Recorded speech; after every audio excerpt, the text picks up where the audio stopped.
Penyebab orang su'ul khotimah. Ini penting nih. Orang penyebab su'ul khotimah itu di sini dikatakan satu, orang yang melalaikan sholat. Melalaikan sholat itu ada tiga. Satu, orang yang meninggalkan sholat, selalu meninggalkan sholat. Yang kedua, dia sholat tetapi di luar waktu. Contohnya sholat subuh yang matahari udah di tengah-tengah, udah siang. Sholat asar udah maghrib. Sholat sih sholat, emang sah. Ketika kita maghrib, ketika kita sholat asar, udah maghrib, kita sholat kodok asar. Sah itu apa? Artinya gugur kewajiban kita kan? Diterima apa enggak? Nah itu belum tentu. Nah itu. Jadi ada yang misalnya, ada yang kedua, tadi meninggalkan sholat. Dua, sholat sih sholat tapi meninggalkan bukan pada waktunya. Kan sholat itu inna sholat kita mauquta kan, pada waktunya. Yang penting jangan maghrib, jangan sampai isya, isya jangan sampai subuh. Udah, itu kan udah dikasih waktu. Masa udah dikasih waktu itu kita belum sempat juga. Nah yang ketiga, orang yang melalaikan sholat itu orang yang sholat yang wajib dan rukunnya itu ditinggalkan, sembarangan sholatnya. Sholat tapi nggak mengikuti aturan sholat, ya mendingan merusak namanya. Nah itu ciri orang yang nantinya su'ul khotimah. Yang kedua adalah atakasuran filia, namuzubillah, syurbul khamar.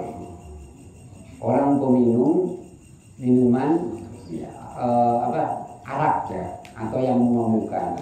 Dosa besar. Kenapa dosa besar? Karena merusak akal. Kenapa minuman keras itu, hal-hal yang memabukkan itu dosanya besar? Karena merusak akal. Dan akal itu fondasi agama. Orang kalau nggak beragama kan, nggak disuruh beragama kan. Gara-gara berakal kita disuruh beragama. Berarti kalau orang merusak akalnya, merusak agamanya. Orang gila, kalau dia nggak sholat, dosa? Enggak kan? Karena dia nggak berakal. Jadi, khamar itu merusak akal. Tadi dosa merusak akal. Bunuh diri, kenapa dosa besar? Karena merusak ruh kan, nyawa. Kalau minuman khamar, karena dia merusak akal. Nah yang selanjutnya azal muslimin, mencelakai orang muslim. Ini jangan sampai. Jadi mencelakakan orang muslim. Contohnya alhamdulillah tuh. Oh, yang dulu viral itu orang naruh paku di jalan. Itu kan sama. Itu namanya azal muslim.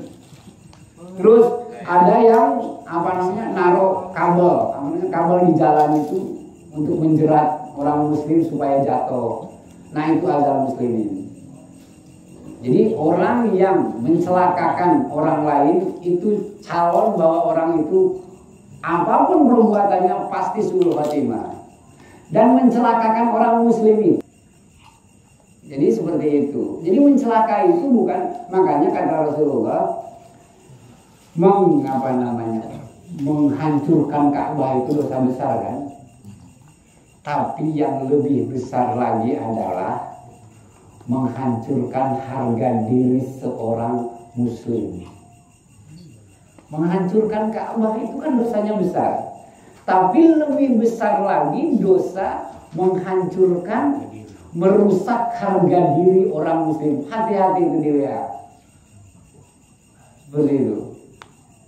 Jadi apalagi orang melukai keberagamaan orang kan.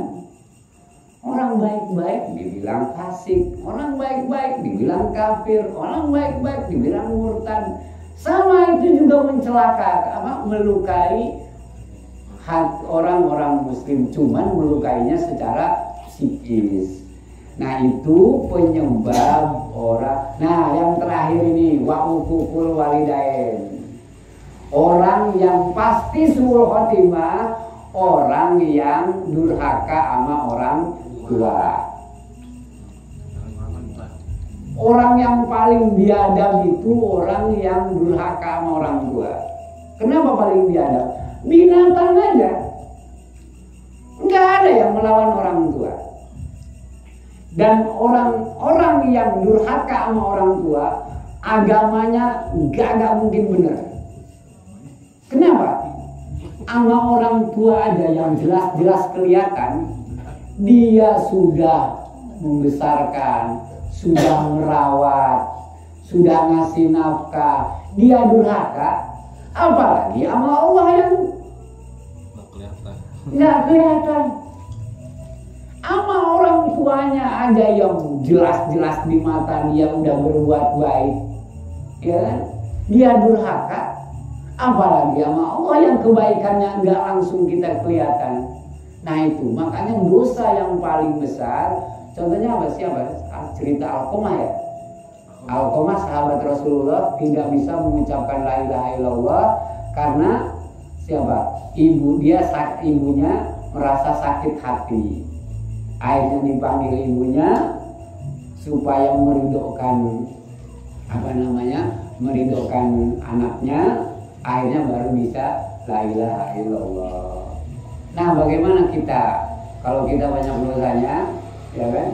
Kita banyak dosa, sementara orang tua kita udah meninggal. Satu, berbuat baik dengan sering-sering memberikan hadiah Al-Fatihah, mendoakan, memohonkan ampun, dan baik lebih bagus lagi adalah ziarah ke kuburannya.